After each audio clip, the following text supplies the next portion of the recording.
Yes, ready. 80 watts per minute. Newspaper start. देश में अनाथ बच्चे गोद लेने की प्रक्रिया को सरल बनाए जाने की मांग को लेकर सुप्रीम कोर्ट में जनहित याचिका दायर की गई है। Justice D.Y..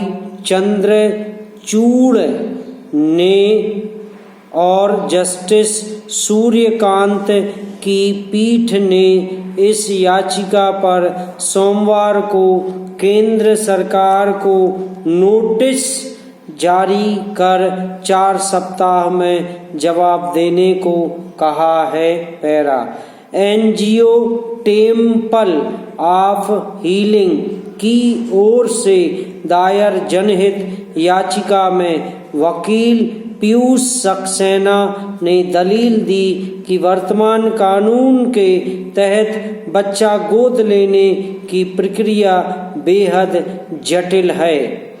देश में इस समय 3 करोड़ के करीब अनाथ बच्चे हैं। इतने ही निसंतान दंपत्ति हैं जो बच्चों को गोद लेना चाहते हैं, लेकिन कड़े कानून के चलते वे ऐसा नहीं कर पाते। कानून में ढील देना चाहिए। जस्टिस चंद्रचूड़ ने कहा कि नियम संभवतः इसलिए कड़े हैं कि बच्चों को अनावश्यक शोषण से बचाया जा सके। बच्चे के बेहतर भविष्य को ध्यान में रखते हुए नियम बनाए गए हैं। अगर नियमों में ढील दी जाएगी तो इससे बच्चों को नुकसान हो सकता है।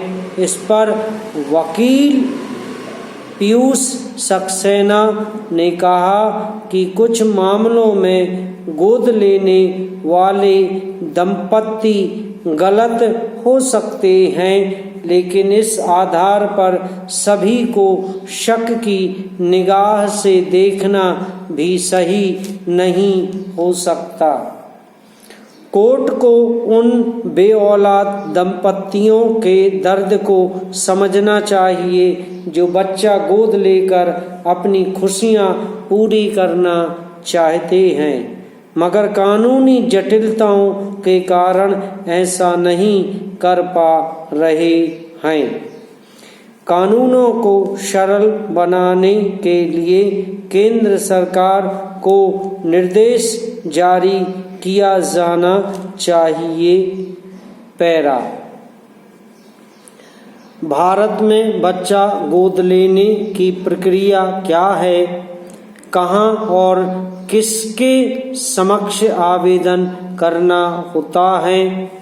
भारत में बच्चों को गोद लेने के लिए केंद्र सरकार ने महिला और बाल विकास मंत्रालय के अधीन सेंट्रल अडॉप्शन रिसोर्स अथॉरिटी का गठन किया है।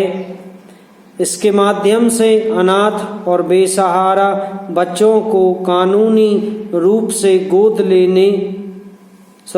लिए जाने का कार्य किया जाता है। बच्चा गोद लेने के लिए कारा के नोडल अधिकारी के पास आवेदन देना होता है। इच्छुक दंपत्ति को कई तरह की कागजी औपचारिकताएं पूरी करनी पड़ती हैं।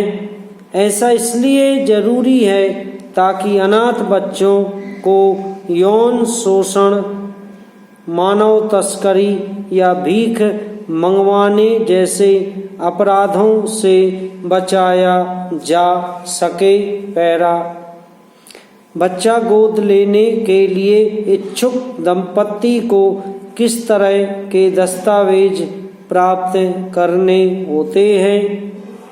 अनाथ बच्चे को गोद लेने वाले दंपत्ति को शारीरिक, मानसिक, भावनात्मक और आर्थिक स्थिति को दर्शाने वाले तमाम दस्तावेज कारा के नोडल अधिकारी के समक्ष दायर करने होते हैं। इसके अतिरिक्त अगर इच्छुक दंपत्ति को किसी प्रकार की जानलेवा बीमारी है तो उसका रिकॉर्ड भी देना होता है। इसके अलावा इच्छुक दंपत्ति को परिवार की तस्वीर, पैन कार्ड, निवास प्रमाण पत्र, आयकर रिटर्न की कॉपी, सरकारी चिकित्सा अधिकारी द्वारा जारी हेल्थ सर्टिफिकेट, शादी का प्रमाण पत्र, अगर गोद लेने वाला सिंगल पेरेंट है तो तलाक का विवरण और उससे जुड़े 2 लोगों के बयान दिए जाते हैं।